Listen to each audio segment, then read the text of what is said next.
हम्म. हरे कृष्णा सगळ्यांना. भगवद्गीता अध्ययनाचा आजचा आपला चौथा अध्याय. अध्यायाचं नाव आहे ज्ञानयोग, ज्ञानाचा योग. पण आपण अध्याय सुरू करण्यापूर्वी रोजप्रमाणे प्रणाम मंत्र म्हणूया आणि अध्यायाला सुरुवात करूया. ओम नमो भगवते वासुदेवाय. ओम नमो भगवते वासुदेवाय. ओम नमो भगवते वासुदेवाय. गुरुर्ब्रह्मा गुरुर्विष्णू गुरुर्देवो महेश्वर. गुरु साक्षात परब्रह्म तस्मै श्री गुरवे नमः. ओम अज्ञानतिमिरान्धस्य ज्ञानाञ्जनशलाकया चक्षुरुन्मिलितं येन तस्मै श्री गुरवे नमः. नमः ॐ विष्णुपादाय कृष्णपृष्ठाय भूतले श्रीमते भक्तिवेदान्त स्वामी इति नामिने. नमस्ते सरस्वती देवे गौरवाणी प्रचारिणे निर्विशेष शून्यवादी पाश्चात्य देशतारिणे. जय श्री कृष्ण चैतन्य प्रभो नित्यानंद श्री अद्वैत गदाधर श्रीवासादि गौर भक्त वृंद. हरे कृष्णा कृष्ण कृष्ण हरे हरे हरे हरे राम राम राम हरे हरे. हरे कृष्णा कृष्ण कृष्ण हरे हरे. हरे राम राम राम हरे हरे. हरे कृष्णा कृष्णा हरे कृष्णा कृष्ण कृष्ण हरे हरे हरे राम हरे राम राम हरे हरे. हरे कृष्णा कृष्ण कृष्ण कृष्ण कृष्ण कृष्ण हरे हरे हरे राम राम राम हरे हरे. हरे हरे कृष्ण कृष्णा कृष्ण हरे कृष्णा कृष्ण कृष्ण हरे हरे राम हरे राम राम हरे हरे हरे कृष्णा सगळ्यांना. हरे कृष्ण. हरे कृष्णा.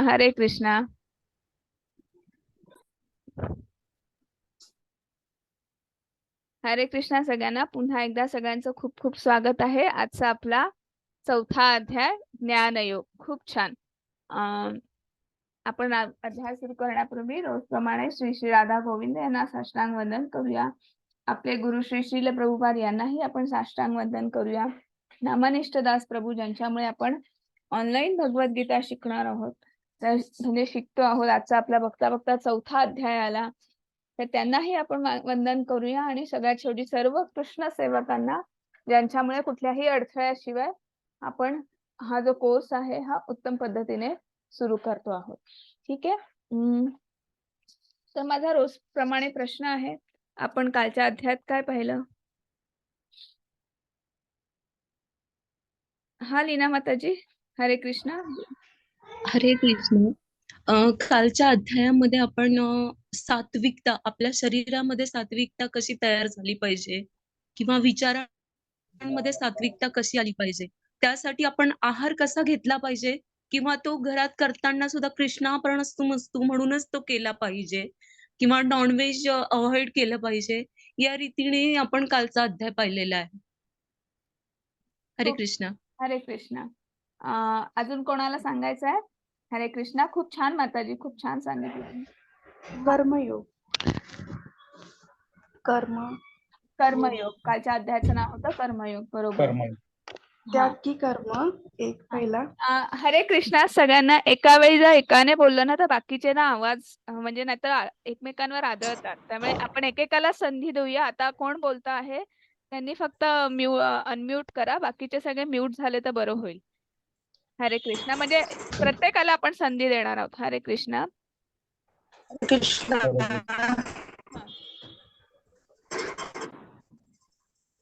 हरे कृष्णा. हरे कृष्णा प्रभूजी. हा तुम्ही बोलतायत? तुम्ही सांगतायत कालच्या अध्यायात आपण काय पाहिलं? हरे कृष्ण माताजी. अच्छा, हरे कृष्णा माताजी, तुम्ही सांगताय, बरं तुम्ही सांगा. हा. ऋषी यज्ञ, पितृयज्ञ, ब्रह्मयज्ञ, मृत्यूयज्ञ, मोरयज्ञ याच्याबद्दल आपण काल ऐकलंय. बरं, खूप छान प्रयत्न आहे, खूप छान उत्तर आहे माताजी. हरे कृष्णा. अजून कोणाला? हरे कृष्ण माताजी. हरे कृष्णा प्रभू, बोला. आपल्याला मनुष्याला जर कर्मबंधनातून मुक्त व्हायचं असेल तर जे आपण जे कर्म करू ते भगवंताला अर्पण केले गेलं पाहिजे.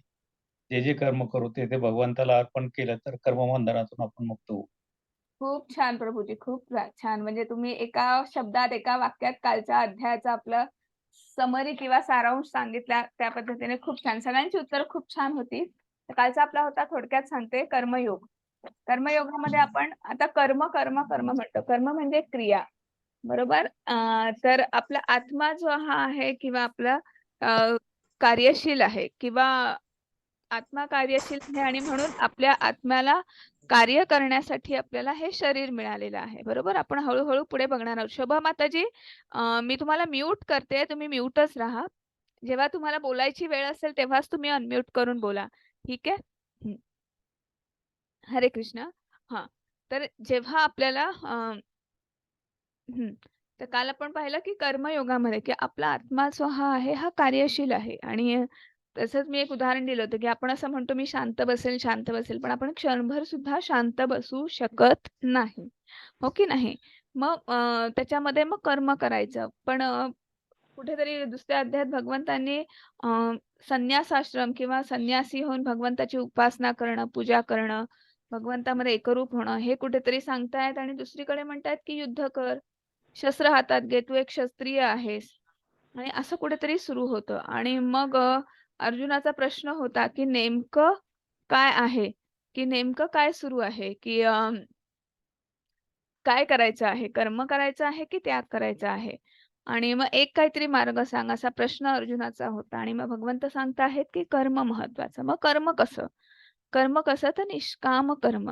मग निष्काम कर्म म्हणजे काय, की आपण जे काही करतो आहोत, कुठलंही कार्य, दुसरंही काम जे हातात घेतलेलं आहे, त्याचं आपण प्रामाणिकपणे ते कर्म करणं, त्याच्या फळाची अपेक्षा न ठेवणं, ते निष्काम कर्मयोग आहे. त्याला निष्काम कर्मयोग म्हणतात. म्हणजे आपल्या कर्मकांडाचा तो कर्मयोग होतो.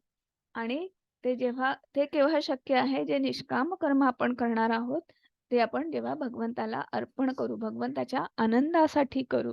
आणि कर्मयोग हा केव्हाही ज्ञानयोगापेक्षा श्रेष्ठ आहे, असं कुठेतरी भगवंत सांगत आहेत. आणि हे सांगता सांगता ते पुढे म्हणत आहेत की तू एक नेता आहेस. म्हणजे कर्म तर सगळ्यांनीच करायचं आहे, पण नेत्याची कर्म कशी असली पाहिजेत, तर नेत्याने खूप जबाबदारीने वागलं पाहिजे. आणि मग नेता कसा असला पाहिजे, की यद्यत आचरती श्रेष्ठ. मग जसं नेता आचरण करेल, जसं नेत्याचं वागणूक असेल, वर्तणूक असेल, त्याच पद्धतीने संपूर्ण प्रजाजन, संपूर्ण त्याचे जे फॉलोअर्स असतील, तर ते सगळे शिष्यगण असतील, ते सगळे त्याला फॉलो करणार आहेत, की त्याचंच अनुकरण करणार आहेत. त्यामुळे नेत्यावर खूप मोठी जबाबदारी आहे. आणि म्हणून नेत्याचं आचरण कसं असलं पाहिजे, तर कुठलंही कर्म हे विहित कर्म. मग विहित कर्म म्हणजे काय, की जे ज्याचा शास्त्रामध्ये, धर्मामध्ये त्याचा उल्लेख आलेला आहे. गुरूंनी त्याला अनुमोदन दिलेलं आहे. ऋषीमुनींनी त्याला अनुमोदन दिले आहे, की असं जे कर्म जे आहे, ते आपल्याला करायचं आहे. असं कुठेतरी भगवंत सांगत आहेत. आणि मग आपल्यातल्या सगळ्या, आणि हे सांगता सांगता भगवंत सांगत आहेत, की आपले हे जे कर्म जे आहेत, ते कर्म बंधनामध्ये आपण अडकत असतो. हळूहळू आपण पुढे बघणार आहोत की कर्मबंधन म्हणजे काय ते आणि कसं अडकतो. पण कर्मबंधनात अडकल्यामुळे काय होतं आहे, की आपण जर ते कर्म आपल्यामध्ये द्वैताची भावना आहे, अद्वैताची भावना नाही आहे. आणि त्यामुळे आपण जे काही करतोय, मी हे माझ्या आनंदासाठी करतोय, माझ्या सुखासाठी करतो आहे.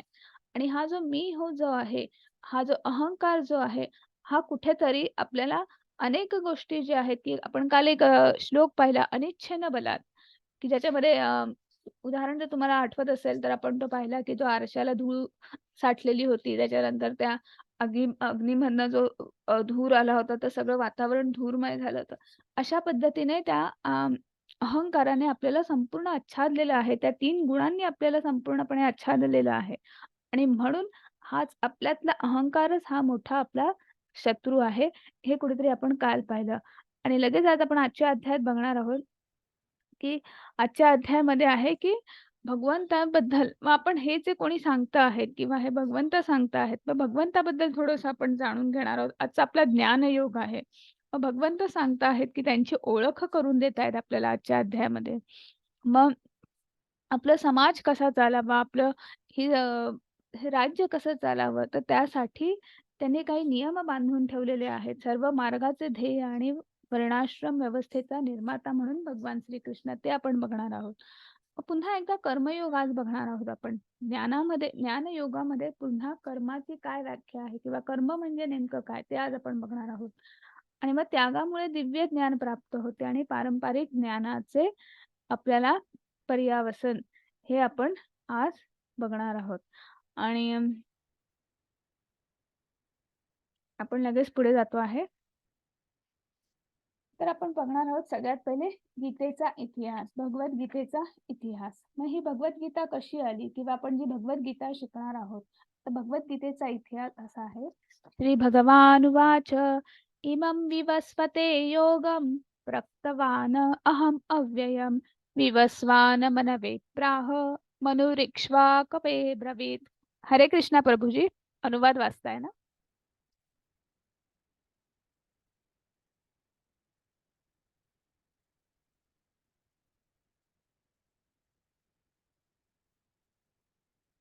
प्रभुजी तुम्ही अनुवाद वाचताय ना? हरे कृष्णा.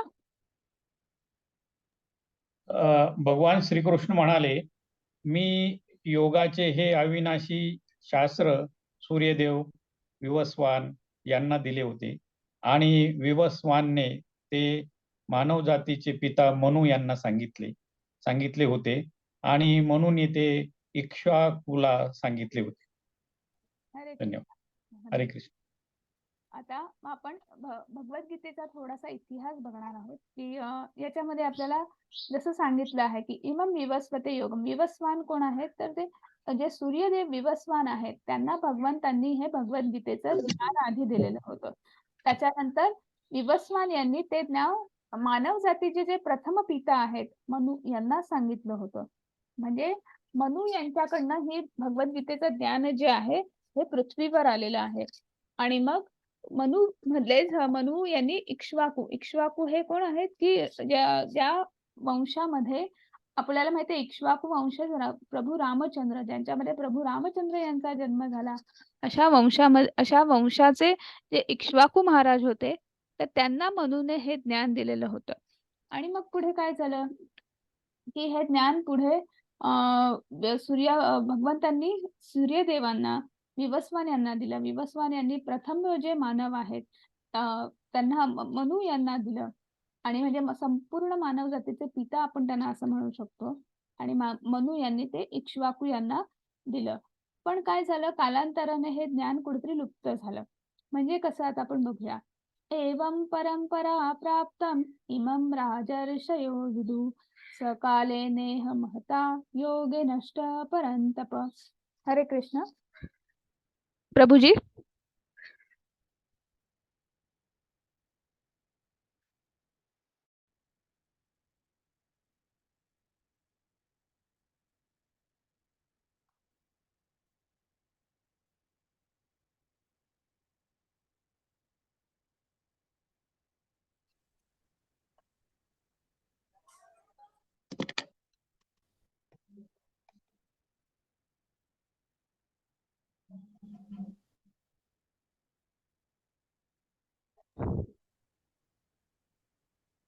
हा प्रभुजी वाचताय ना? हरे कृष्ण. याप्रमाणे हे परमश्रेष्ठ विज्ञान गुरु शिष्य परंपरेद्वारे प्राप्त करण्यात आले आणि राजश्रींनी त्याच पद्धतीने जाणून घेतले. पण काळाच्या ओघामध्ये ही परंपरा खंडित झाली आणि म्हणून हे विज्ञान आपल्या यथार्थ रूपात लुप्त झाल्याप्रमाणे दिसते. हरे कृष्ण. हरे कृष्णा. मग आता हे जे ज्ञान आपण जे पाहिलं की ही परंपरा आपण कुठेतरी बघितली आहे की सूर्यदेव विवस्वान साक्षात भगवंतांनी सूर्यदेव विवस्वान यांनी मानव जातीचे प्रथम पिता मनू आणि त्याच्यानंतर त्यांनी इक्ष्वाकू वंशज जे इक्ष्वाकू राजा महाराज आहेत त्यांना दिलं. पण त्याच्यानंतर कालांतराने कुठेतरी हे गुरु शिष्य परंपरेने हे ज्ञान पुढे पुढे सरकत होतं. पण जसं जसा काळ लोटत गेला, जसा जसा काळ लोटत गेला, तर ते ज्ञान कुठेतरी ते लुप्त होत गेलं. आणि म्हणून भगवंत पुन्हा आज आपल्याला हे ज्ञान देत आहेत. तर आपण ह्या 4 गुरु शिष्य परंपरा किंवा 4 संप्रदाय आहेत ते आपण बघणार आहोत. तर ते 4 संप्रदाय कुठले आहेत? तर भगवान श्रीकृष्ण यांच्या ते 4 संप्रदाय जे आहेत ते ब्रह्म संप्रदाय, त्याच्यानंतर लक्ष्मी संप्रदाय, त्याच्यानंतर शिव संप्रदाय आणि सनत कुमार किंवा कुमार संप्रदाय असं आपण म्हणतो. आणि मग त्यांनी त्यांच्या शिष्यांना, त्यांचे शिष्य कोण आहेत? ब्रह्म संप्रदायामध्ये ब्रह्मदेवांचे शिष्य आहेत माधवाचार्य, माता लक्ष्मी यांचे शिष्य आहेत रामानुजाचार्य, भगवान शिवशंकर यांचे विष्णू स्वामी हे शिष्य आहेत आणि सनत कुमार यांचे शिष्य आहेत निंबाळकारचार्य. आणि मग त्यांनी त्यांच्या शिष्यांना अशा गुरु परंपरा, ह्या परंपरेतून आलेलं हे ज्ञान जे आहे गुरु शिष्य परंपरा. आणि आपण हे जे ज्ञान किंवा आपण हे जे भगवद्गीता शिकतो आहोत तर हे आपण ब्रह्म संप्रदायामध्ये किंवा मधून आहोत किंवा ब्रह्मगौडीय संप्रदाय म्हणजे जे माधवाचार्य जे आहेत की ब्रह्मदेवानी माधवाचार्य आणि मग माधवाचार्यांनी त्यांच्या शिष्यांना असं करत करत आपण शील प्रभुपाद यांनी आपल्याला त्या भगवद्गीतेचं ज्ञान आपल्यापर्यंत पोहोचवायचा प्रयत्न केलेला आहे. हरे कृष्णा. मग आता अर्जुनाला लगेच प्रश्न पडला की जसं भगवंतांनी सांगितलं की हे तर, कारण की अर्जुनाला माहिती होतं की सूर्यदेव विवस्वान तर हे खूप आधी म्हणजे त्यांचं हे कसं शक्य आहे, भगवंतांनी कसं सांगितलं, म्हणजे श्रीकृष्णाने कसं सांगितलं, तर माझ्यासोबत आम्ही एकत्र वाढलेलो आहोत, पण कसे तू माझा समकालीन आहेस असा कुठेतरी प्रश्न विचारला आहे. आणि एकत्र लहानाचे मोठे झाले, एकत्र वाढले, एकत्र खेळले बागडले, मग हे कसं शक्य आहे असा प्रश्न भगवंतांना अर्जुनाने विचारला. तेव्हा आपण हे थोडस बघूया की मग भगवंत कुठेतरी सांगता आहेत. पण त्याच्या आधी आपण एक वैदिक कॅल्क्युलेशन किंवा वैदिक मॅथ्स जे आहे ते आपण बघूया की एका जीवाचा प्रवास, कारण की हा जो प्रश्न आहे की आपण सगळे समकालीन आहोत, तर मग हे ज्ञान तुम्ही आधी विवस्वान यांना कसं देऊ शकतात, हा प्रश्न जसा अर्जुनाला पडला आहे तसा कुठेतरी आपल्याही मनात असेल की हे कसं शक्य आहे किंवा काय. तर इथे आपण एक थोडस याच्या हे मांडताना आपण भागवतांचा सुद्धा आधार घेतलेला आहे. तर आपल्याकडे 4 युग आहेत. तर आपण आधी सगळ्यात पहिले बघूया की ब्रह्मदेवाचं जीवन, ब्रह्मदेवाचा कालावधी. तर आपलं हे जे ब्रह्मांड आहे आपण पुढे पुढे बघणार आहोत, तर हे ब्रह्मांड जे आहे हे महाविष्णू म्हणजे भगवंतांचे जो विस्तार आहे, भगवान श्रीकृष्णांचा विस्तार महाविष्णूंच्या श्वासोश्वासामधून ब्रह्मांड निर्माण होतात. आणि प्रत्येक ब्रह्मांडाचा आपण आत्मा म्हणू शकतो किंवा त्या ब्रह्मांडामध्ये खाली गर्भोदक्षाय विष्णू असतात आणि गर्भोदक्षाय विष्णूंच्या नाभीतून ब्रह्मदेवांची उत्पत्ती होते. मग त्या ब्रह्मदेव जीवनकाल किती आहे किंवा कालावधी किती आहे, तर आपण बघूया की ब्रह्मदेवाचा जो एक दिवस असतो तर तो त्याला कल्प असं म्हणतात आणि जेवढे दिवस असतात तेवढ्याच रात्री असतात. असे ब्रह्मदेवाचे 36,000 कल्प म्हणजे 36,000 दिवस आहेत. म्हणजे जेवढे दिवस आहेत तेवढ्याच रात्री आहेत. आणि मग ब्रह्मदेवाचा तो एक दिवस, एक कल्प म्हणजे किती, की त्याच्यामध्ये 14 मन्वंतर आहेत. 14 मन्वंतर आणि 15 संध्या म्हणजेच 14 दिवस आणि 15 रात्री असं आपण म्हणू शकतो. म्हणजे एका ब्रह्मदिवसाच्या दिवसामध्ये एवढे कल्प आहेत. मग आता ह्या एका कल्पाचा जर आपण विचार केला तर एका कल्पामध्ये एक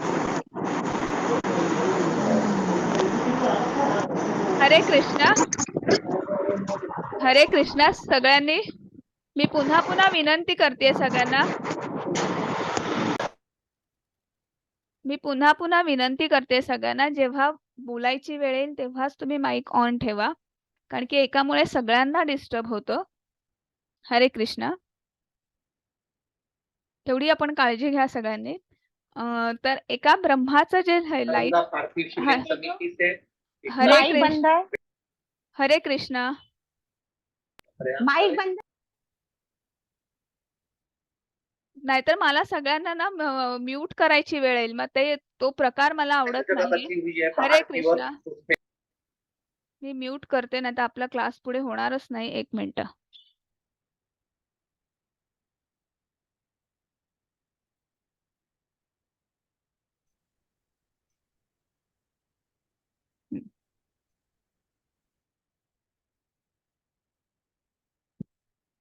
हरे कृष्ण. मग ब्रह्मदेवाचा आपण बघत होतो की ब्रह्मदेवाचा कालावधी आपण बघत होतो. त्याच्यामध्ये 14 कल्प म्हणजे 14 एक कल्प म्हणजे 14 कल्प आणि तेवढ्याच 15 सॉरी आपण ब्रह्मदेवाचा कालावधी बघत होतो. त्याच्यामध्ये एक कल्प म्हणजे ब्रह्मदेवाचा जो एक दिवस आहे त्याच्यामध्ये 14 मन्वंतर आहेत आणि 15 संध्या आहेत. आणि 14 मन्वंतर म्हणजे जर आपण एक मन्वंतराचा जर आपण कालावधी पाहिला तर एका मन्वंतरामध्ये 71 दिव्य युग आहेत आणि 71 दिव्ययुग. मग एका दिव्ययुगाचा जर आपण विचार केला तर एका दिव्ययुगामध्ये 4 युग आहेत. मग ती 4 युग कुठली आहेत? तर सत्ययुग आहे, त्याच्यानंतर त्रेतायुग आहे, द्वापरयुग आहे आणि कलियुग आहे. आता आपण कलियुगात आहोत, बरोबर? आणि मग कलियुगाचा जो कालावधी असतो त्याच्या बरोबर दुप्पट कालावधी हा द्वापरयुगाचा आहे. कलियुगाच्या तिप्पट कालावधी हा त्रेतायुगाचा आहे आणि कलियुगाच्या बरोबर चौपट कालावधी हा सत्ययुगाचा आहे. आणि अशी एक दिव्ययुग, बरोबर? तर असं हे ह्या चौघांचं मिळून एक दिव्ययुग तयार होतं. आणि अशी 71 दिव्ययुग मिळून एक मन्वंतर तयार होतं आणि असे 14 मन्वंतर आणि तेवढ्याच रात्री मिळून एक कल्प तयार होतो आणि हा ब्रह्मदेवाचा एक दिवस. आणि मग असे 36,000 दिवस आणि 36,000 रात्री असं हे ब्रह्मदेवाचं जीवनमान आहे, बरोबर? मग आता हे आपण का सांगतो आहोत तर आता आपण हे पुढे बघूया. मग ब्रह्मदेवाचा हा जो एक दिवस आहे तर आता ब्रह्मदेवाच्या आता आयुर्मान जे आहे त्याला 50 वर्ष पूर्ण झाली, म्हणजे जवळजवळ 50% वर्ष त्यांचं संपलेलं आहे.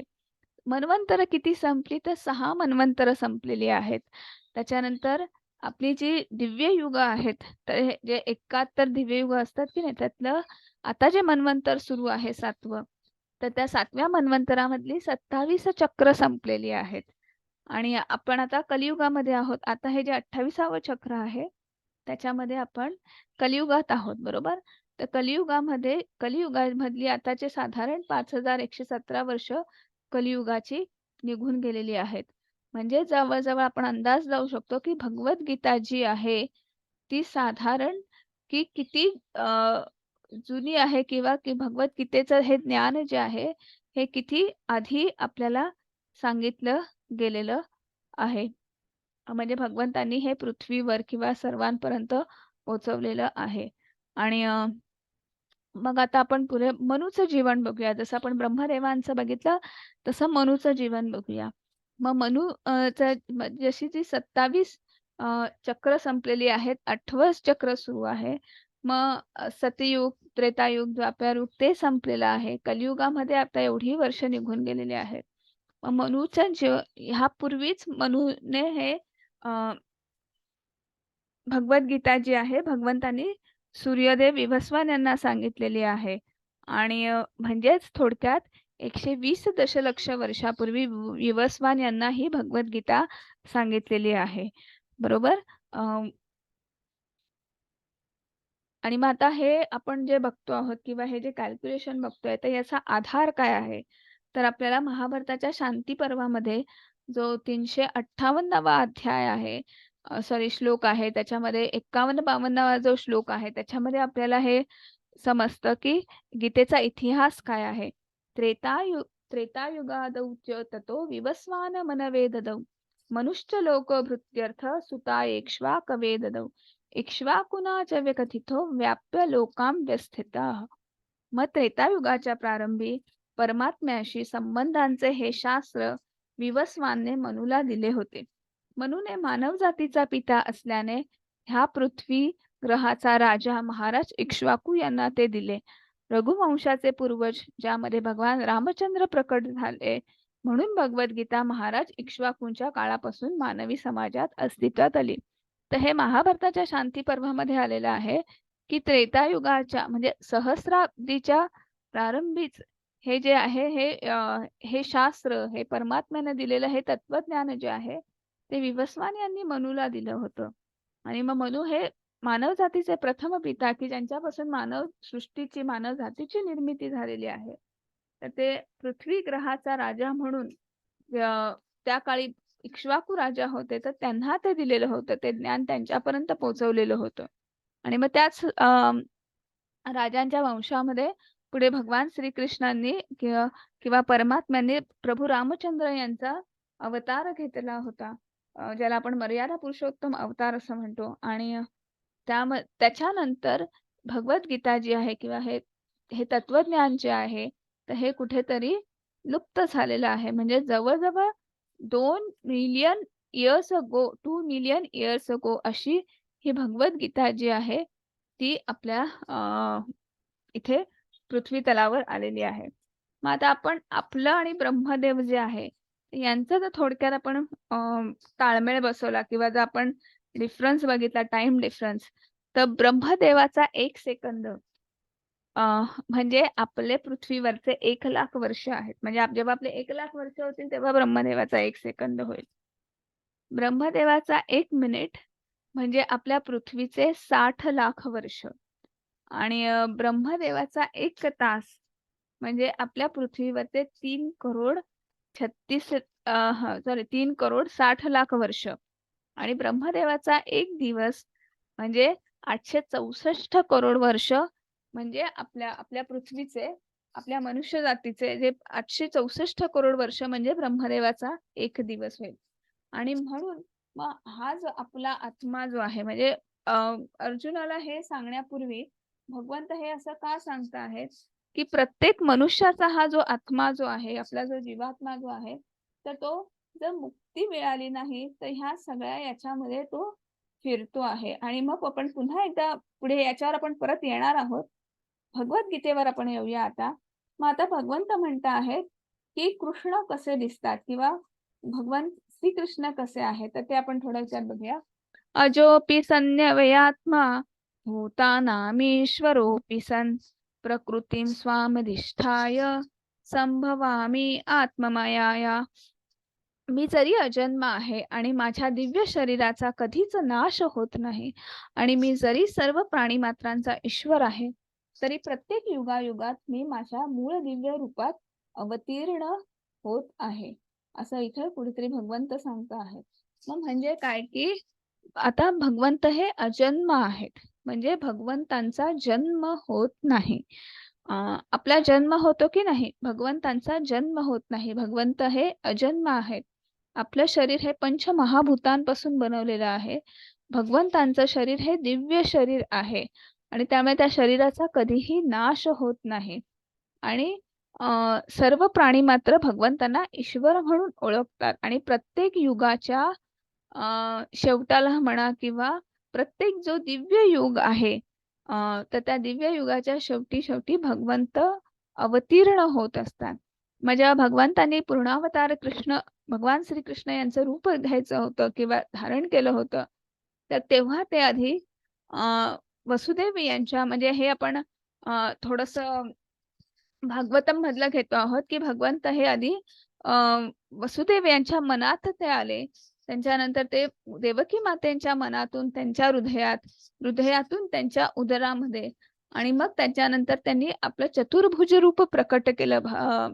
आणि मग ते चतुर्भुज रूपाचा तर त्यांना दोघांना दर्शन दिलं आणि त्यानंतर त्यांनी बाल्य स्वरूप किंवा भगवान श्रीकृष्णाने बाळ स्वरूप जे आहे ते प्रकट केलं. त्यामुळे भगवान श्रीकृष्ण हे अजन्म आहेत, त्यांचा कधीही जन्म होत नाही. मग आता आपण पुढे बघूया. मग भगवान श्रीकृष्ण केव्हा दिसतात, कसे दिसतात? मग आता त्यांचा जन्म कसा झाला आपण ते पाहिलं. मग ते कसे दिसतात, केव्हा दिसतात? मग त्याच्यासाठी आपण बघूया काय सांगता आहेत. यदा यदा हि धर्मस्य ग्लानिर्भवति भारत अभ्युत्थानम अधर्मस्य तदात्मानं सृजाम्यहम्. जेव्हा जेव्हा आणि जेथे जेथे धर्माचरणाचा ऱ्हास होतो आणि अधर्माचे वर्चस्व होते, त्यावेळी हे भारता मी स्वतः अवतीर्ण होतो.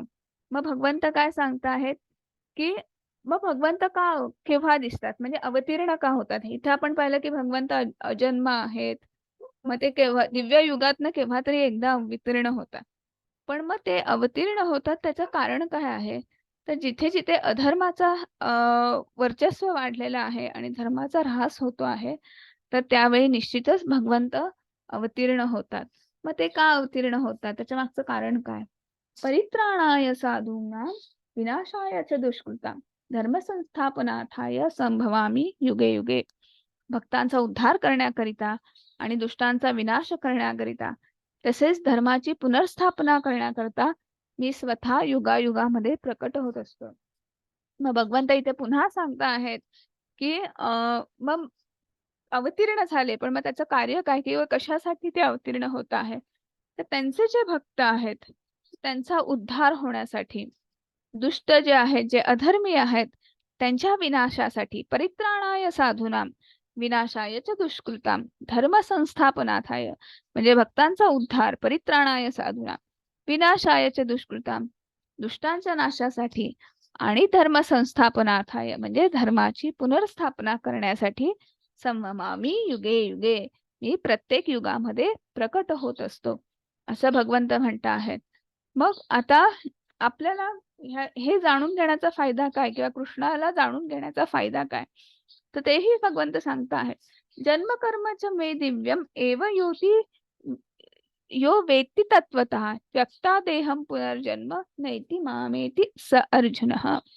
जो माझ्या जन्माचे आणि कर्माचे जन्म कर्मच मे दिव्यम, म्हणजे भगवंतांचं जे दिव्य स्वरूप जो जाणतो, जो माझ्या या जन्माचे, माझ्या म्हणजे भगवंताच्या जन्माचे आणि कर्माचे दिव्य स्वरूप जाणतो, तो देह त्याग केल्यानंतर या भौतिक जगतामध्ये पुन्हा जन्म घेत नाही.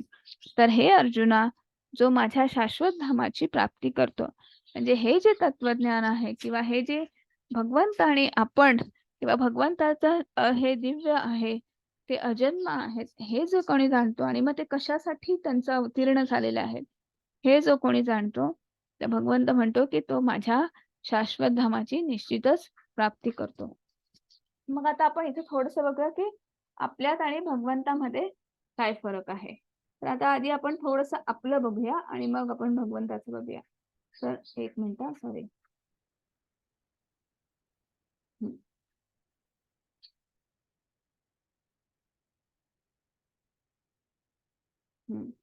तर आपलं हे जे शरीर आहे, तर आपल्या शरीराचे 3 भाग आहेत. जर आपण बघितलं तर एक आहे आपलं स्थूल शरीर, दुसरं आहे आपलं सूक्ष्म शरीर आणि तिसरं आहे आपलं ह्या जो आहे ह्या शरीराला चेतना देणारा आपला आत्मा.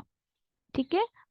आता ह्या शरीरा आणि ह्या आत्म्यामध्ये एक भगवंताचं क्षीरोदक्षाय विष्णू जे आहे त्या आत्म्याच्या हृदयामध्ये स्थित असतात किंवा त्याच्या सोबत असतात, आपण असं म्हणूया. की आपलं हे जे स्थूल शरीर जे आहे, जे आपल्याला दिसतंय, ज्याच्याने आपण हालचाल वगैरे करतो आहोत, तर हे शरीर 5 घटकांनी बनलेलं आहे. त्याला पंचमहाभूत म्हणतात. पृथ्वी, आप, तेज, वायू आणि आकाश. ठीक आहे. तर आपण ह्या 5 पंचमहाभूतांनी आपलं स्थूल शरीर बनलेलं आहे. त्याच्यानंतर आपलं सूक्ष्म शरीर जे बनलेलं आहे ते मन, त्याच्यानंतर आपला मिथ्य अहंकार आणि बुद्धी, ह्या 3 गोष्टींपासून आपलं हे सूक्ष्म शरीर बनलेलं आहे. आणि आत्मा जो आहे हा परमात्म्याचा अंश आहे आणि परमात्म्याचा अंश आहे, त्याच्यामध्ये परमात्मा स्थित आहे. आणि म्हणून आपलं हे जे शरीर जे आहे, जे ते आपण त्याला चेतना देण्याचं काम, आपण जी हालचाल करतो आहे, बोलतोय एकमेकांना, आपण अनंत क्रिया करत असतो, जन्म झाल्यापासून मृत्यू होईपर्यंत ह्या करत असतो. ह्याचा हे केवळ आणि केवळ आपल्यामध्ये आत्मा स्थित आहे म्हणून आपण करत असतो. मग मला सांगा, जेव्हा आत्मा आपल्या शरीराचा त्याग करतो किंवा निघून जातो, त्या शरीराला आपण काय म्हणतो? त्या शरीराला आपण बॉडी म्हणतो, मृत शरीर म्हणतो, हो की नाही? जोवर आत्मा आहे तोवर त्या शरीरामध्ये चेतना आहे. त्या शरीरामध्ये आपण हालचाल करू शकतो आहे, हो की नाही? आपण श्वास घेऊ शकतो आहे. तर आता आपण आपल्यातला आणि भगवंतामधला फरक एक थोडक्यात बघूया, की भगवंताचं रूप जे आहे हे आध्यात्मिक रूप आहे, दिव्य रूप आहे, चिरंतन सनातन स्वरूप आहे. आपलं रूप कसं आहे? आपलं हे जे शरीर जे आहे हे कसं आहे?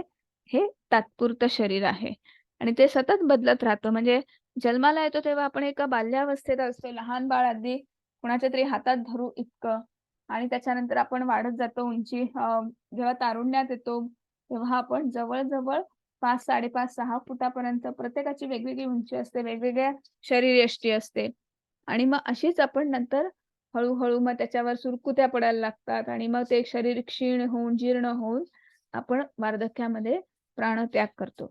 असं हे आपलं तात्पुरतं नाशवंत शरीर आहे. मग भगवंताचाच विस्तार ही प्रकृती आहे आणि प्रकृतीचे 3 गुण आहेत. सत्व, रज, तम. पण आपण काय आहोत आणि म्हणून ही प्रकृती, हे 3 गुण जे आहेत, हे भगवंत त्याचे नियंत्रक आहेत. पण आपलं कसं आहे, आपण या 3 गुणांनी नियंत्रित आहोत. म्हणजे आपण आपल्या भोवती मोह मायेचं आच्छादन आहे, जे आपण कालच बघितलेलं आहे अनिच्छेन बलात, आणि तेच आपल्याला नियंत्रित करत असतात. हा आपल्यातला आणि मोठा फरक आहे. त्याच्यानंतर भगवंत आहे, भगवंताचं रूप हे सच्चिदानंद रूप आहे, की ज्याच्यामध्ये फक्त आणि फक्त निर्मळ असा आनंद, शुद्ध चित्त असा आनंद आहे आणि आपलं निरानंदन असं रूप आहे. म्हणजे ज्याच्यामध्ये आपल्याला की अनेक आपण म्हणू शकतो जन्म, मृत्यू, जरा, व्याधी ह्या जडलेल्या आहेत किंवा आपलं शरीर जे आहे हे संपूर्ण अज्ञानाने आच्छादिलेलं आहे किंवा अज्ञानाचं आच्छादन आहे. तर असे वेगवेगळे असे फरक आपल्यामध्ये आणि भगवंतामध्ये आहेत. तर आता आपण भगवंत सांगत आहेत की इतिहास कृष्णाला जाणून घेण्यामध्ये कोण कोण समक्ष आहे. तर वितराग भय क्रोधा मन्मया मामुपाश्रिता बहवो ज्ञान तपसा पुता मद्भाव मागता ये यथा मा प्रपद्यन्ते तांस्तथैव भजाम्यहम् मम वर्तानुवर्तन्ते मनुष्या पार्थ सर्वशः. मग आता इथे मग भगवंताला कोण कोण जाणून घेऊ शकतं किंवा कसं? तर आसक्ती, भय आणि क्रोध यातून मुक्त झालेले, पूर्णपणे माझ्यात स्थित झालेले मतपरायण आणि माझ्या आश्रित असलेले गतकाळातील अनेक मनुष्य माझ्या ज्ञानामुळे शुद्ध झाले आहेत. त्या सर्वांना माझ्या दिव्य प्रेमाची प्राप्ती झाली आहे. जे ज्या भावाने मला शरण येतात त्याला अनुरूप असे फळ मी त्यांना देतो. हे पार्थ, सर्वजण माझ्या मार्गाचे सर्व प्रकारे अनुसरण करतात. मग आता इथे भगवंत सांगत आहेत की वितराग भय क्रोध म्हणजे आसक्ती, भय, क्रोध म्हणजे कुठलीही आसक्ती नाही, कुठलीही कामवासना नाही, इच्छा नाही, निर्भयता म्हणजे योगक्षेम महाम्य. भगवंत आहेत बघून देणारे, मग आपल्याला कशाचं भय? तर तिथे निर्भयता आहे. तर यात म्हणजे भयातून मुक्त झालेले, ज्यांचं क्रोधावर, रागावर नियंत्रण आहे, षड्रिपूंवर नियंत्रण आहे, ह्या सगळ्यातून जे मुक्त झालेले आहेत आणि माझ्यात स्थित झालेले म्हणजे संपूर्णपणे भगवंतामध्ये मतपरायण झालेले, भगवंताशी एकरूप झालेले असे जे लोक आहेत ते निश्चितच माझ्या दिव्य प्रेमाची प्राप्ती त्यांना होऊ शकते. आणि मग असे जे भक्तगण आहेत ते ज्या भावनेने मला भजतात किंवा पूजतात त्या तसंच त्यांना मी फळ देतो. आता आपल्याला ह्या गोष्टीसाठी आपल्याकडे 4 उदाहरणं समोर तुमच्या दिसत आहेत. तर आपण तर भगवान श्रीकृष्ण च्या पायाशी काय आहे, गोमाता बसलेली आहे, बरोबर? तर गोमातेला कायमच भगवंतांच्या चरणांची सेवा करायची किंवा अशी त्यांची इच्छा होती. आणि मग भगवंतांनी जेव्हा पूर्णावतार भगवान श्रीकृष्ण यांचा जन्म घेतला किंवा अवतार घेतला, अवतीर्ण झाले, तेव्हा ते गोकुळामध्ये नांदले. गोकुळामधल्या सर्व गायींबरोबर ते तिथे त्यांना त्यांच्या अंगाखांद्यामध्ये त्या सगळ्या गायी ज्या होत्या आपण बघितलं तर त्यांच्यामध्येच ते वावरत होते. त्यांचं बालपण त्यांच्या संगोपनामध्ये गेलं होतं. ज्या भावनेने तुम्ही भजतात त्या जेव्हा भगवान श्रीकृष्ण लहान होते तेव्हा बलराम त्यांचे जे भाऊ अं, तर त्यांनी भगवान श्रीकृष्णांचे पाय चेपले होते. तर ते भगवान श्रीकृष्णांनीही एकदा ते जेव्हा गुरु अ, गुरु अ, ग्रह ग्रह गुरूंच्या आश्रमात होते तेव्हा भगवान श्रीकृष्णांनीही बलराम यांचे पाय चेपलेले होते की तुम्ही ज्या भावनेने भगवंताची पूजा अर्चा सेवा करता आहात तो भाव तसा आणि तसाच किंवा कैक पटीने जास्त भगवंत आपल्याला त्याची परतफेड करत असतो किंवा तो परत देत असतो. मग आता आपण पाहिलं की ज्या पद्धतीने मग सगळेच जण भगवंताची पूजा करतात का किंवा काय तर बरेच जण वेगवेगळ्या इच्छा घेऊन पूजा अर्चा उपासना करत असतात. मग पुढे भगवंत म्हणत आहेत ह्या जगामध्ये मनुष्य ह्या जगात सकाम कर्मांमध्ये सिद्धीची इच्छा करतात आणि म्हणून ते देवतांची आराधना करतात. अर्थात मनुष्यानं ह्या जगात सकाम कर्मापासून त्वरित फलप्राप्ती होते. मग आता आपल्याला बऱ्याचदा आपण ह्या भौतिक जगामध्ये अडकलेलो आहोत बरोबर. त्यामुळे आपण भगवंताची पूजा जरी केली उपासना जरी केली किंवा प्रतिदेवतांची वेगवेगळ्या देवतांची आपण आराधना उपासना करत असतो हो की नाही. पर्जन्यवृष्टी हवी आहे याची उपासना केली. लक्ष्मी आहे देवी हवी लक्ष्मीसाठी आपण धनासाठी आपण माता लक्ष्मी यांची पूजा करतो. वेगवेगळ्या गोष्टींची साठी आपण अनेक ज्या प्रतिदेवता आहेत त्यांची आपण पूजा करत असतो. तर भगवंत इथे काय सांगतायत की ह्या ज्या प्रतिदेवता ज्या आहेत जेव्हा आपण त्यांची पूजा करतो कुठल्या तरी फळाच्या इच्छेने की मला हे हवंय. आपल्याला भौतिक जगामध्ये अनेक प्रश्न आहेत अनेक गोष्टी आहेत. माझ्या मुलाची 10वी आहे 12वी आहे नीट चांगले मार्क मिळू दे. मार्क मिळाल्यावर वाटतं नाही मग त्याचं शिक्षण नीट पूर्ण होऊ दे. नीट पूर्ण झालं तर वाटतं नाही त्याचं लग्नच होऊ दे. नाही आधी नोकरी मिळू दे. नोकरी मग त्याच्यानंतर लग्न. मग लग्न झाले की मुलं बाळ एक नाही अनेक गोष्टी अनेक सतत आपल्याला रोज काहीतरी मनात नवीन एक इच्छा असते की माझं हे होऊ दे आणि मग त्या इच्छापूर्तीसाठी आपण कुठल्या तरी देवतेची उपासना आराधना करतो. कुठल्या तरी पूजा विधी घरात करतो. तर हे जे सगळे जे आहे ही सकाम भक्ती आहे म्हणजे कुठल्या तरी फळाच्या इच्छेने आपण ही पूजा करतो आहे आणि ह्या फळाच्या हे आपल्याला इप्सित फळ जे आहे ते मिळतंही. पण मग काय होतं त्या तिथेच आपण उपासना केली म्हणजे हे तर एक हात से दे एक हात से ले असं झालं की आपण भगवंताची उपासना केली आणि मग त्याच्यानंतर आपल्याला त्याचं फळ मिळालं. म्हणजे पुढे काय की बॅलन्स मिल म्हणजे पुढे आपण काहीच घेऊन जात नाही. म्हणजे पुन्हा आपण ह्या जसा जो ब्रह्मदेवाचा कालावधी आहे तसा त्या संपूर्ण आपण ह्या सृष्टीमध्ये आपण ह्या ब्रह्मांडामध्ये आपण पुन्हा जन्म घेतो आहे पुन्हा मरतो आहोत. पुनरपि जन्मम पुनरपि मरणम की आपण या कालचक्रामध्येच आपण फिरत आहोत हो की नाही. मग आपल्याला मोक्षासाठी काय तर त्याच्यासाठी पण आपल्याला भगवंतांनी सांगितलेलं आहे. चतुर्वर्णीय मया सृष्टम गुणकर्म विभागशः तस्य कर्तारमपि मा विद्यकर्ताम अव्ययम.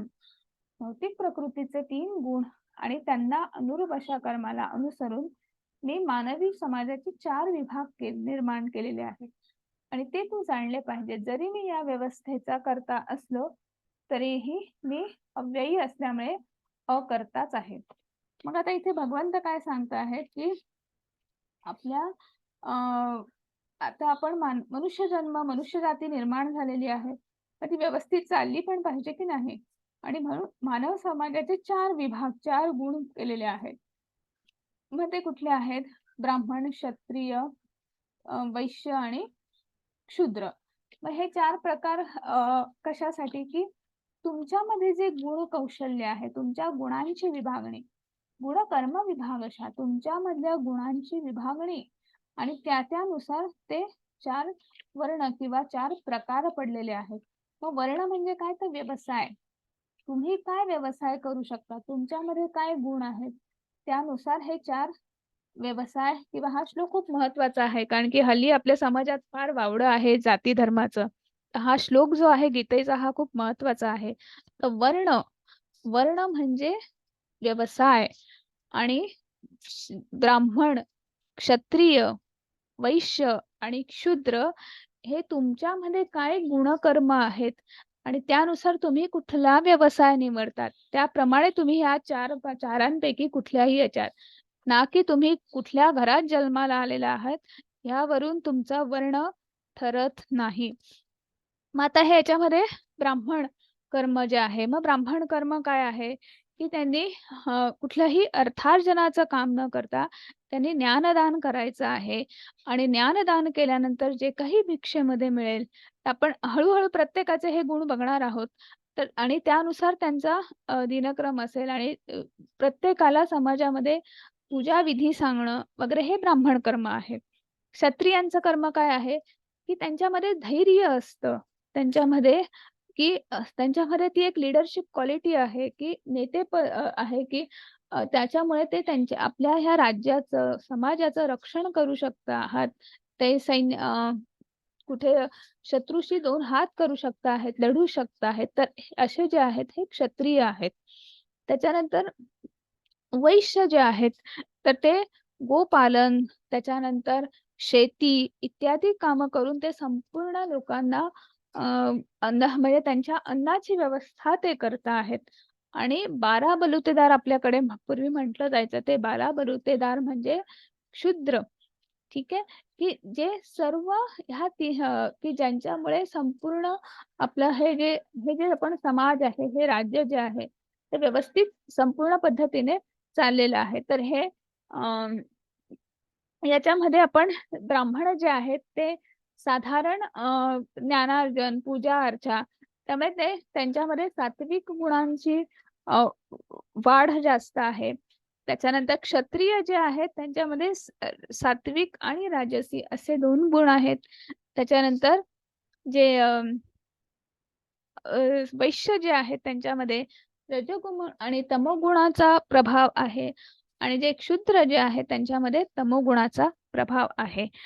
त्याच्यानंतर आपण पाहिलं तर आपण ह्यांची ही जी विभागणी आहे ही आपण तर ह्या विभागणीनुसार की तुम्हाला जे कर्म आहे तर त्यानुसार त्या कर्मानुसार तुम्ही ते भगवंताला अर्पण करून तुम्ही तुमच्या जन्मामध्ये मोक्ष मिळवू शकतात असं भगवंत सांगतायत. भगवंत काय सांगताहेत की तुम्ही तुमचं कर्म व्यवस्थित पद्धतीने करा आणि ही जी व्यवस्था आहे, ही वर्ण व्यवस्था जी आहे त्याचा कर्ता जरी मी असलो तरी मी अकर्ताच आहे. तर याला अचिंत्य भेदाभेद तत्व म्हणतात. ते म्हणजे काय ते आपण हळूहळू पुढे शिकणार आहोत. तर प्रत्येक वेळी आपल्याला असं येईल की हे माझ्यामुळे याची निर्मिती झालेली आहे, पण तरीही याच्यामध्ये मी कर्ताच आहे. आता आपण पुढे बघूया. न मा कर्मणि लिम्पन्ति न मे कर्म फले स्पृहा इति मा यो भिजानाति कर्मभिर्न स बध्यते. कोणत्याही कर्माने मी बद्ध होत नाही, तसेच मला कर्मफळाची आकांक्षाही नाही. जो माझ्याबद्दलचे हे सत्य जाणतो तो सुद्धा कर्मफलांनी बद्ध होत नाही. मग भगवंत म्हणतायत की मी कुठल्याही कर्माने, कारण की कसली आसक्ती नाही, कुठल्याही फळाची अपेक्षा नाही. त्यामुळे कर्म कशासाठी करायचं तर भक्तांच्या रक्षणासाठी, धर्माच्या रक्षणासाठी, अधर्माचा, त्याच्यानंतर शत्रूंचा नाश करण्यासाठी, हो की नाही. त्यामुळे जो हे जाणतो तर तो सुद्धा त्याच्या कर्मफळात बद्ध होत नाही. आता इथे आपल्याला दिसत आहे की भगवंतांनी किती आणि वेगवेगळे कर्म केलेले आहेत. जेव्हा त्यांचे मित्र सुदामा जेव्हा त्यांच्या घरी आले तेव्हा त्यांनी त्यांची पाद्यपूजा केली की 18 विश्व दारिद्र्य त्यांच्याकडे होतं आणि ते तसेच फाटक्या वस्त्रानिशी द्वारकाधीशाच्या राजवाड्याच्या त्या दरवाजात उभे होते किंवा त्या महालाच्या तिथे उभे होते आणि तिथनं भगवान श्रीकृष्ण त्यांच्या दालनातून त्यांच्यापर्यंत त्यांना धावत गेले. त्यांना खूप आदराने, सन्मानाने त्यांना राजवाड्यात घेतलं, राजमहालात घेतलं आणि खूप उत्तम पद्धतीने त्यांचं आदरातिथ्य केलं. कुरुक्षेत्राच्या युद्धामध्ये आपण दुसरं चित्र बघतो आहे की भगवान श्रीकृष्णांच्या हातामध्ये रथाचा चक्र आहे आणि कारण की भीष्म पितामह आणि अर्जुन यांच्यामध्ये लढाई सुरू होती, एकमेकांवर बाण चालवत होते, पण अर्जुन काही केल्या त्यांच्या बाणांना प्रत्युत्तर देत होता पण त्यांना मारत नव्हता. आणि दुष्टांचा संहार होणं गरजेचं होतं, कारण ते अधर्माची साथ देत होते. आणि म्हणून भगवंत म्हणतायत की शेवटी त्यांनी पाहिलं आणि त्यांनी खाली उतरले आणि रथाचं चक्र घेतलं की तू नाही मारत आहेत, मग मी मारतो, की त्यांचा नाश होणं गरजेचं आहे. नाहीतर आपण हे युद्ध संपणारच नाही, जिंकूच शकणार नाहीत.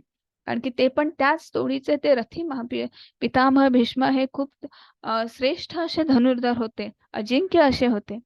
आणि मग शेवटी अर्जुन म्हणत आहेत की भगवंता तुम्ही असं करू नका, मी त्यांना त्यांच्यावर बाण चालवतो. आणि मग आपल्याला पुढे माहिती आहे बाणांच्या शय्येवरच अक्षरशः अर्जुनाने त्यांना बसवलेलं होतं. त्याच्यानंतर अ, ह्या गायींचं जर आपण पाहिलं तर गोकुळामध्ये संपूर्ण ज्या गोपिका म्हणा किंवा जे गोकुळवासी होते, की त्या सगळ्यांवर भगवंतांनी त्याच पद्धतीने माया केली किंवा त्यांनी ते सगळे ज्या पद्धतीने ते भगवंताला प्रेम अर्पण करत होते, त्याच पद्धतीने ते भगवंत सुद्धा त्यांना ते परत करत होते. भगवंत कुठल्याही मग ते गोकुळाचं काम म्हणजे ते गोपालन म्हणजे साधा एखाद्याला वाटेल की हा एका राज्याचा राजपुत्र आहे आणि तो कसल्या गायींचं सांभाळण्याचं काम करतो आहे किंवा असं कोणाला वाटू शकेल. पण भगवंतासाठी कुठलंही काम असं हे नव्हतं. त्यांनी ते तितक्याच आनंदाने आपल्या भक्तांसाठी ते काम केलं. ते कुठल्याही कर्म त्यांना कमी किंवा जास्त असं नव्हतं. मग आता कर्माचं आपण थोडंसं बघणार आहोत. कर्मणो यपि बोधव्यम बोधव्यम च विकर्मणः अकर्मणश्च बोधव्यम गहना कर्मणो गतिः. मग आता कर्म हे कसं गुंतागुंतीचं आहे. कर्माच्या गुंतागुंती समजणे अत्यंत कठीण आहे आणि म्हणून मनुष्याने कर्म, विकर्म आणि अकर्म म्हणजे काय हे योग्य रीतीने जाणले पाहिजे. मग आता आपण जरा कर्माची गुंतागुंत म्हणजे काय तर आपण बघूया आणि मग आपण परत मागच्या स्लाइडवर येऊया. हे कर्माचे 3 प्रकार आहेत. विकर्मी, कर्मी आणि अकर्मी.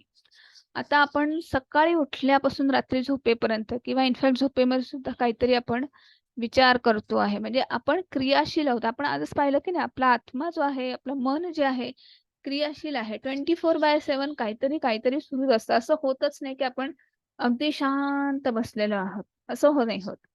मग आता याच्यामध्ये मग आपले जे कर्म म्हणजे जी कुठली क्रिया आहे त्याचे 3 प्रकार मोडले जातात किंवा त्याचं विभाजन 3 प्रकारात होतो. त्याची विभागणी 3 प्रकारात होते. किंवा जर तुमच्यापैकी कोणी कॉमर्स स्टुडंट असेल किंवा कॉमर्स बॅकग्राऊंडचं असेल, तर त्यांना बॅलन्स हा प्रकार किंवा लेजर बॅलन्स हे 3 प्रकारचे गट आहेत किंवा 3 प्रकारचे बॅलन्सेस आहेत. तर एक जर जे विकर्मी कोण असतात किंवा पापकर्म काय आहे, ज्याला आपण आपल्या सोप्या भाषेत पापी असं आपण म्हणतो की नाही, ज्यांचा शास्त्रांवर विश्वास नाही. अज्ञानाच्या भ्रमात आहे, त्यामुळे शास्त्रांचा विश्वास नाही. मग असे लोक वेदांचं पालन करत नाही, साहजिकच आहे. मग त्यांचं काय होतं, त्यांचं अधःपतन होतं. त्यांना खालच्या प्रजातीमध्ये जाण्याचा धोका संभवतो. ज्यांना साधू संत मान्य नाहीत किंवा ते काही सांगतायत त्यांची शिकवण मान्य नाही, मानव जातीचा मूळ उद्देशाचाच पराभव जिथे असतो. म्हणजे जसं काल मी सांगितलं की आहार, निद्रा, भय, मैथुन हे प्राणी सुद्धा करतात. आपण बघा आपल्या आजूबाजूला एवढी कुत्री मांजरी फिरत असतात, एवढी पक्षी वगैरे सगळे फिरत असतात. तर त्यांच्या आणि आपल्या जीवनामध्ये काय फरक आहे? तेही त्या 4 गोष्टी करतात, आपणही ह्या 4 गोष्टी करतो. पण याच्या पलीकडे जो जातो तो मानव जीवनाचा मूळ उद्देश आहे. ते कारण की मानवाकडे त्याचा विचार करण्याची, सारासार विचार करण्याची आणि सगळ्यात म्हणजे मानवाकडे आपल्याला 5ही इंद्र जी आहेत ती सक्षम आहेत. मग ती कशासाठी सक्षम आहेत? याचा विचार कुठेतरी झाला पाहिजे. मग आता आपण पुढे वळूया आणि मग हे जे कोणी काही करत नाही, हे सगळे पापी किंवा विकर्मी असतात. मग त्यांचं आयुष्य सुद्धा तसंच असतं.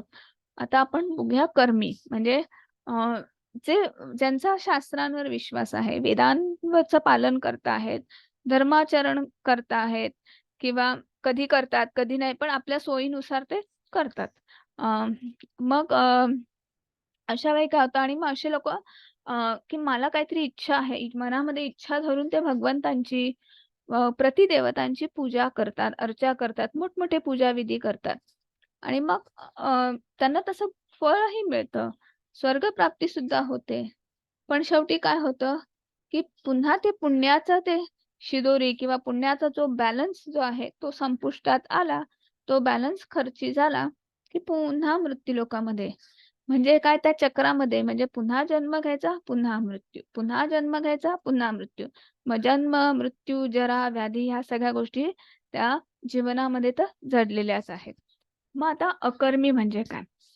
मग अकर्मी जे असतात हे कृष्णाचे भक्त किंवा भक्त म्हणून ह्यांचा जन्म झालाय किंवा कृष्ण भक्ती सेवेच्या व्यासपीठावर आले. म्हणजे आपला जन्म कशासाठी झाला आहे आणि मग आपण काय केलं पाहिजे? म्हणजे निष्काम भक्ती करत आहेत की उपासना, भक्ती सगळं करत आहेत, सेवा करत आहेत. पण ते निष्काम कर्म करत आहेत. म्हणजे भगवंताच्या आनंदासाठी, भगवंतासाठी करत आहेत. त्यांनी त्यांच्या फळाचा ते जे काही उपासना, सेवा, जे काही कर्म करत आहेत, त्याच्या फळाचा त्यांनी त्याग केलेला आहे. आणि मग असं काय होतं, की मग हे हे अकर्मींना कृष्णकर्मी सुद्धा म्हणतात किंवा कृष्णकर्म सुद्धा म्हणतात. मग आता पहिला जो विकर्माचा जो बॅलन्स आहे, तर तो वाढला की काय होतं, की आपलं अधःपतन होतो. हो की नाही? किंवा म्हणजे पापकर्म वाढलं आहे, तर ते भोगण्यासाठी तुम्हाला जन्म घ्यायचा आहे. पुण्यकर्म तुमचं चांगलं आहे, पुण्यकर्म वाढलं आहे, तर एक तर तुमचा स्वर्गामध्ये म्हणजे तुमचा उद्धार होतो. पण ते संपलं की पुन्हा तुमचा मृत्यूलोकामध्ये जन्म आहेच कर्म करण्यासाठी. पण तुम्ही परत मृत्यूलोकामध्ये जरी तुम्हाला चांगली सुख मिळाली किंवा आपण म्हणतो ना काय पुण्यवान माणूस आहे, सगळी सुख त्याच्या पायाशी लोळत आहेत. पण ती सुख लोळत आहेत म्हणजे त्याचं पुण्यकर्म खर्ची होतो आहे. मग पुन्हा काय अखेरीस त्याचा सगळा बॅलन्स नील. मग काय होतं, की पुन्हा तो जन्म मृत्यू ह्या वेळखातला विकर्मी किंवा कर्मी बाहेर पडतच नाही. पाप केलं तरी भोगण्यासाठी या, पुण्य केलं तरी उपभोगण्यासाठी, सुख उपभोगण्यासाठी सुद्धा जन्म आहे. पण ते कृष्ण कर्म जे असतं, ते हळू ते जे तो त्याचा बॅलन्स जो आहे तो क्षीण होत नाही. सपोज आता 0 to 100 आपण बघितलं, तर म्हणजे शून्यापासून 100पर्यंत.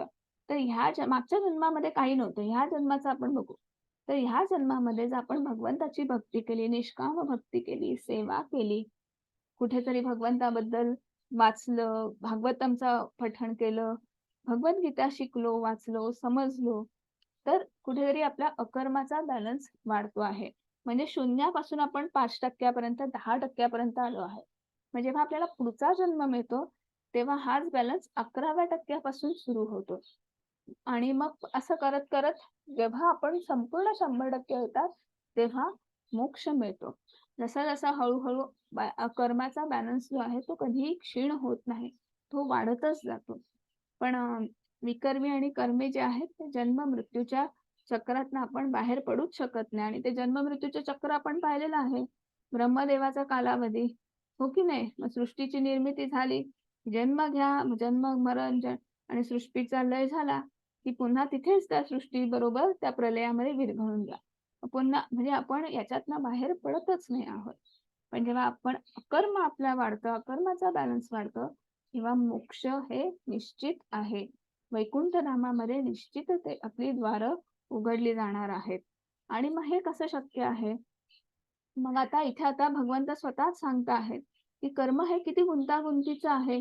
हो की नाही? की कर्मणो यपि बोधव्यम. अत्यंत कठीण आहे, की मी कर्म करतो आहे, म्हणजे मी तुमच्याशी बोलते आहे. पण माझ्या मनात वेगळा विचार सुरू आहे. मी तुमच्याशी गोड-गोड बोलते आहे. पण मनातनं मला तुमच्याशी गोड बोलायचं नाही आहे.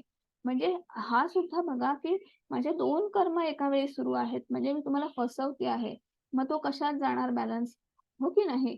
म्हणजे हे आपल्याला माहित पण नाही, आपल्या कळत नकळत आपण पापकर्म करतो आहोत का पुण्यकर्म करतो आहोत, योग्य आहे का अयोग्य आहे, काही आपल्याला कळत नाही. मग त्याच्यासाठी भगवंत सांगत आहेत, तद्विद्धी प्रणिपातेन परिप्रश्नेन सेवया उपदेक्षन्ति ते ज्ञानम ज्ञानेत तत्त्वदर्शिनः.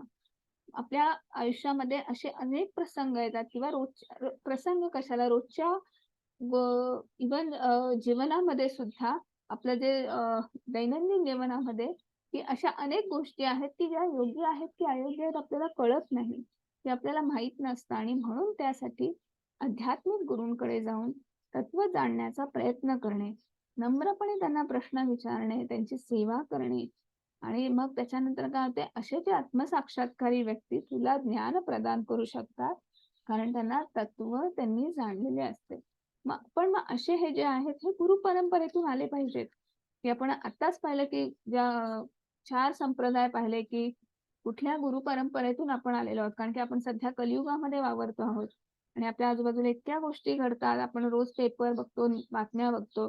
त्यामुळे कधीही आपण हे 4 संप्रदाय जे आहेत, ह्यांच्यापैकी आपण कुठल्या गुरु शिष्य परंपरेतून आपण कोणा बरोबर आपण म्हणजे आपण ह्या गोष्टींचं ज्ञान घेतो आहोत, ह्या गोष्टी ग्रहण करतो आहे, तर हे कुठेतरी बघितलं पाहिजे. आणि गुरूंकडे जाणं महत्वाचं, जे परंपरेतून आलेले आहेत त्यांच्याकडे जाणं महत्वाचं, कारण त्याशिवाय आपल्याला ही कर्माची गुंतागुंत जी आहे ती समजत नाही. आणि हा गुंता जर आपण सोडवला नाही तर मोक्ष आपल्याला मिळणं केवळ आणि केवळ अशक्य आहे. आणि हेच आपण आजच्या अध्यायात पाहिलं की भगवंत कोण आहेत, भगवद्गीता काय आहे, म्हणजे भगवत कृष्णांबद्दलचं आपण ज्ञान पाहिलं. आणि मग त्याच्यानंतर आपण आपला हे जे जन्म झालेला आहे किंवा आपली ही जी समाज व्यवस्था आहे, तर ह्या सगळ्याच्या ती व्यवस्थित चालावी, ही सृष्टीची जी निर्मिती झालेली आहे ती व्यवस्थित चालावी, ते सृष्टीचक्र व्यवस्थित चालावं म्हणून भगवंतांनी वर्णाश्रम व्यवस्थेची निर्मिती केलेली आहे. भगवान श्रीकृष्णच त्याचे निर्माते आहेत. मग कर्मयोग कुठेतरी भगवंत सांगता आहेत. मग कर्मणो यपि बोधव्य, मग कर्म कसं गुंतागुंतीचं आहे. पुन्हा भगवंत कर्माकडे वळलेले आहेत. कुठे कुठे कुठे त्यांनी भगवंताचं स्वतः मी कोण आहे, आपण कोण आहोत, आणि हे सांगता सांगता पुन्हा भगवंत कर्माकडे वळले आहेत आणि मग कर्माची व्याख्या सांगता आहेत. आणि मग आपण कर्म, आपलं हे कर्म जे आहे ते योग्य अयोग्य हे ओळखण्यासाठी आपल्याला आध्यात्मिक गुरूंची गरज आहे. तिथेच आपल्याला योग्य अयोग्याची जाण करू शकतात. आणि हे सगळं सोबत आपल्याला भगवंताची उपासना, भगवंताचं नामजप करणं आपल्याला फार फार गरजेचं आहे. आणि इथेच आपला आजचा अध्याय संपतो आहे.